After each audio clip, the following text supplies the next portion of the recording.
Nous sommes le premier mercredi du mois de juin. Mesdames et messieurs, bonsoir et bienvenue dans cette première édition du mois.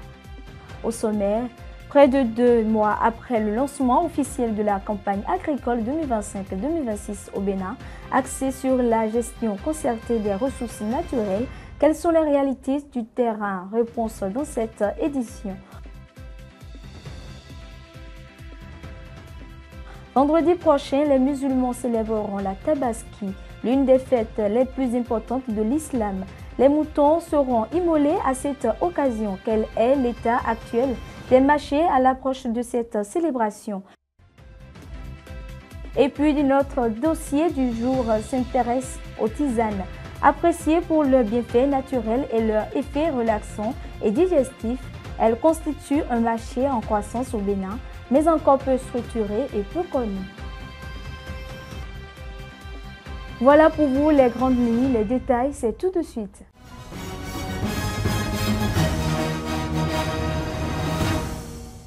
Avant les détails, abordons d'abord les prévisions météorologiques de demain à Abomey-Calavi et à Borikon. À Abomey-Calavi, demain, attendez-vous à la pluie. La température sera de 25 degrés Celsius, mais la température ressentie sera plus chaude à 27 degrés Celsius.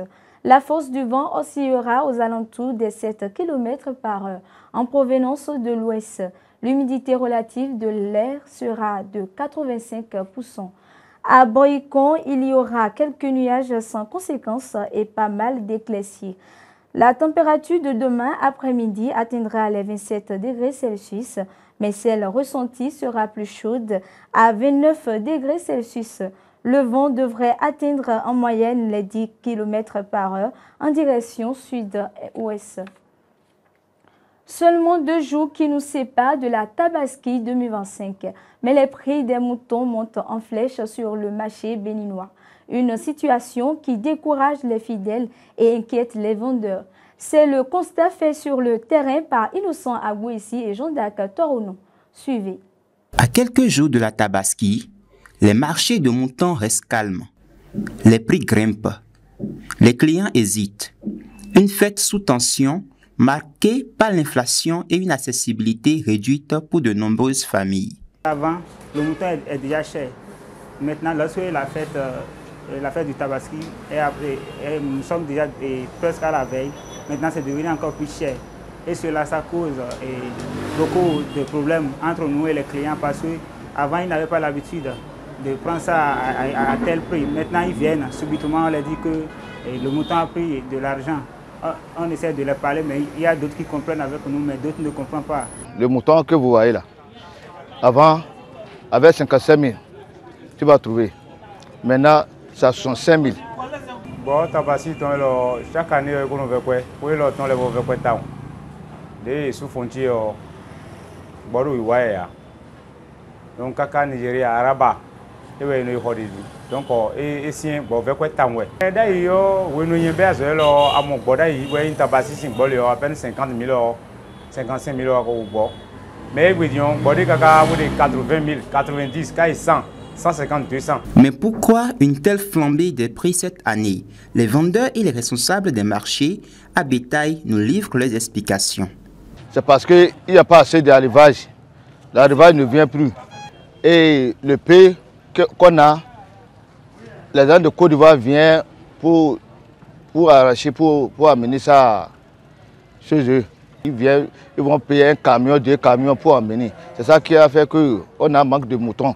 Pour les gens qui font élevage là, ils préfèrent, quand la fête s'approche comme ça, donc ils préfèrent stocker leurs moutons pour dire que c'est dans les périodes de fête qu'ils vont vendre quoi. Donc c'est pourquoi ça que nous-mêmes, à un moment donné, on achète ça cher. Donc quand tu achètes cher, il faut vendre cher. À quelques jours de la fête, l'inquiétude gagne les marchés et les foyers musulmans. Chacun retient son souffle, espérant une baisse des prix pour célébrer dignement la Tabaski. Éleveurs et fidèles espèrent un miracle avant le grand jour du sacrifice. Hors de nos frontières à présent, en Côte d'Ivoire, dans le département de Bokanda, 138 hectares de plantations de café, de cacao et d'anacade seront réhabilités.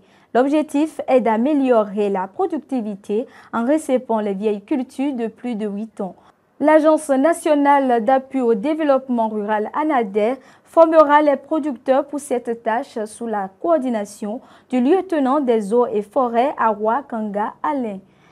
Depuis le vendredi 11 avril 2025, la campagne agricole 2025-2026 est officiellement lancée au Bénin sous le sceau de la gestion concertée des ressources naturelles. Près de 2 mois après le top départ donné à Dassazoumé, quel est l'état d'avancement sur le terrain? Élément de réponse avec Justin Adandé et Muriel Roncanry.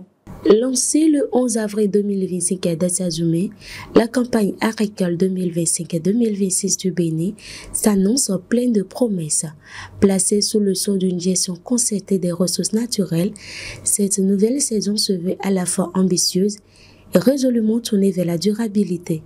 Derrière cette volonté, 2 moteurs essentiels. D'un côté, l'engagement sans relâche des producteurs béninois, de l'autre, le soutien stratégique du gouvernement qui a intensifié les subventions et l'accompagnement technique pour répondre aux enjeux de sécurité alimentaire. Pour la campagne agricole 2025-2026, le Bénin accorde 26 milliards de francs CFA de subventions aux agriculteurs. Mais comme toujours, la pluie reste le facteur clé et en avril 2025, le ciel béninois a joué la carte de la prudence. Au cours de la première décade, les stations météorologiques ont relevé des écarts significatifs. Bobet, dans le plateau, a enregistré la plus forte pluie avec 119,5 mm en 3 jours, tandis que Kandy, dans la Liborie, a reçu à peine 1,4 mm en une journée.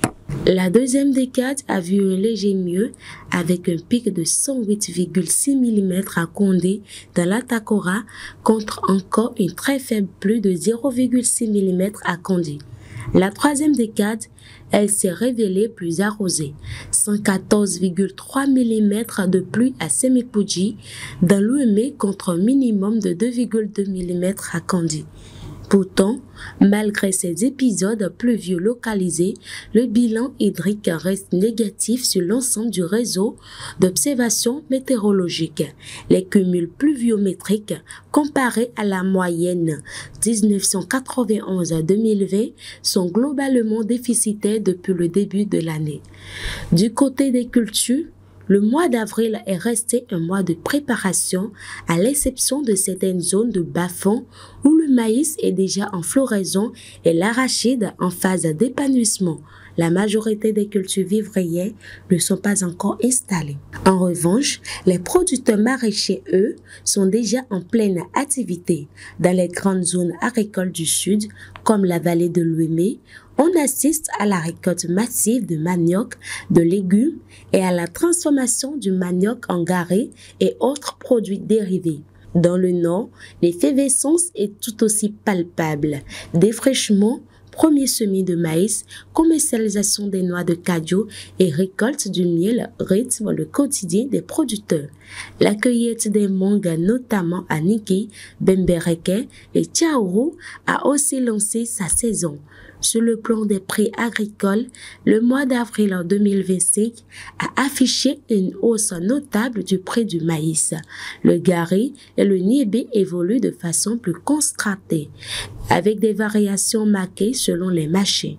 Quant au riz local, il reste relativement stable, mais ses prix sont en nette augmentation par rapport à la moyenne des 5 dernières années. Si les plantes à racines et tubercules enregistrent une progression de 4,5%, les céréales subissent un recul de 3% par rapport aux prévisions de décembre. Mais l'alerte la plus grave reste celle de l'insécurité alimentaire.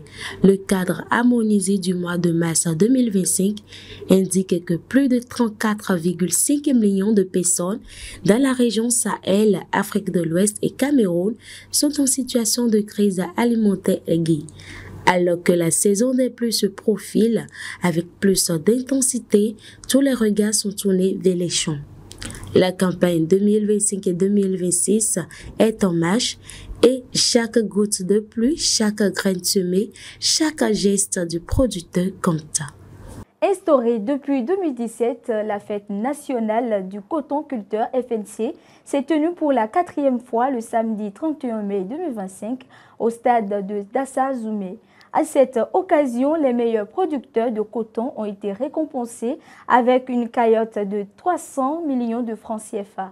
L'objectif est de célébrer l'excellence et les performances de la première filière agricole du pays.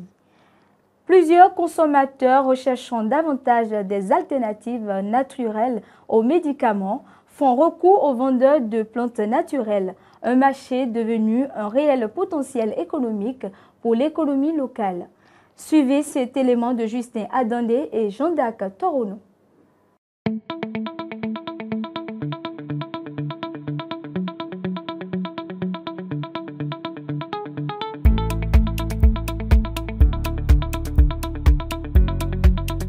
La nature, aussi gracieuse que généreuse, nous a offert les plantes largement utilisées dans la préparation des tisanes. Celles-ci sont souvent associées à la relaxation, à la digestion et à de nombreux autres bienfaits pour la santé.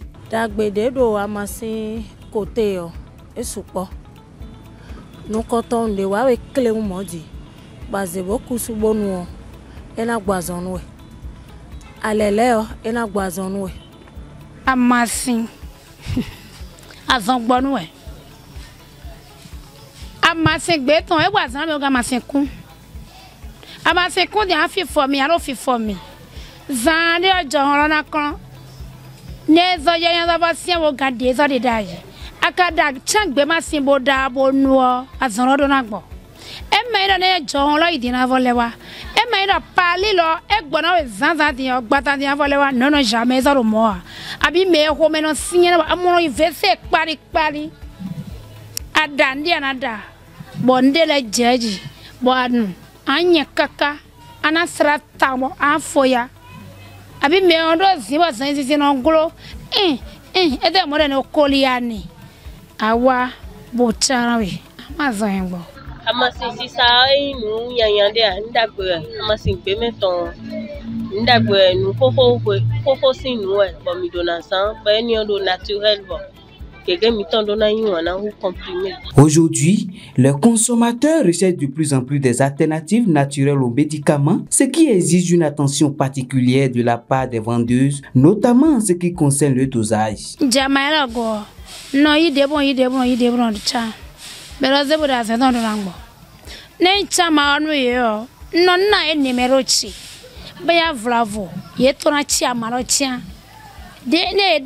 De na zagbo biya ina chiza nero nimero chawewe ne da to mama ne mi na zagbo de na zagbo wala to ina zagbo bo et les conséquences à parce mi tout dose de na nu de na bloine le big mo mi kono closing be la matisa le bi me biblo formation me bi ya so me koko le ton me koko de le de me de blo formation ya so mo do ayi de ho gbe ko me ya so me le po université ville soupo pour formation ton dehors oui mais c'est ton le ton pour vous même azomea donc mais tout dose ton le mi me ka klombo yi do me koko le sida yi lo et derrière sous tout dose ton de na san qu'on est bien tout manière.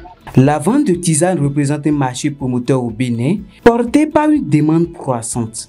Grossistes comme détaillants peuvent tirer parti de cette tendance malgré une concurrence de plus en plus présente.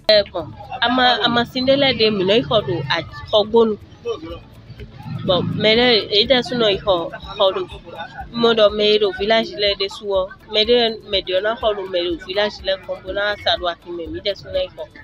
Mais nous meiro village to ali directo e ya su bana du bénéfice support no e de so plan fait e ida su ke fi waji bono asanu mi bo de mi no ko gonda yo dai ko mi no ko duwa we duwa po me so mo dia e be si ko no po we mo ne kaka 200 500 dai ko ama e be ko di 200 dia e so mo amale o e no go sin kulo kala vi kame ze agbome paraku no aja ajode ebo enyala nye fidi enyala nuya eti gali jordan we akọ gali tonglo popo bla akọ ipon tanton amblado 300 ka 350 mondo wa mande Akwama, bon enu, asisado, bon tanton, kabi bon izenu.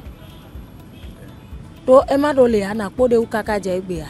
Deno igbonda yo, mi supoda ya. Megege tu modona nu amasiyon megege ze tade me botundo. No lo sin sisa edo alele do bénéfice le abo. Bon nous mais do richesse eno sin pevile megege mondo a de megege ma to me de le no blo en cachette mais egbe a ide ho egbe dio megege te agbanton bon de mi no sanu gonda yo mi so sanu pour moi parce que mi support. Dans ce contexte, il devient essentiel pour les acteurs de se former dans le domaine de la commercialisation des plantes naturelles. Nombreux sont les anciens qui exercent sans formation, mais les enjeux actuels appellent à un renforcement des compétences.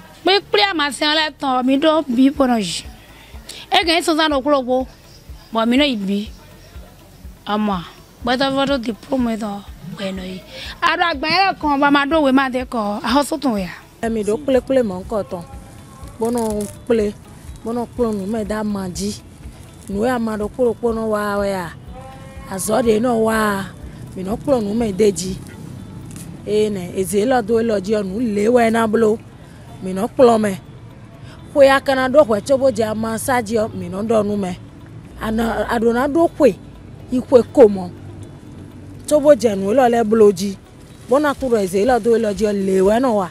Malgré les débats autour de cette activité, il est nécessaire de reconnaître le potentiel économique qu'elle représente pour l'économie locale. Il est important de renforcer davantage la connaissance des acteurs afin de perfectionner les compétences dans le domaine et pour assurer la sécurité sanitaire des consommateurs. Planter un arbre, c'est contribuer à la préservation de l'environnement et la lutte contre le changement climatique. Chers internautes, faites le bon geste. C'est tout pour aujourd'hui. Merci pour votre écoute et très bon mois de juin à vous.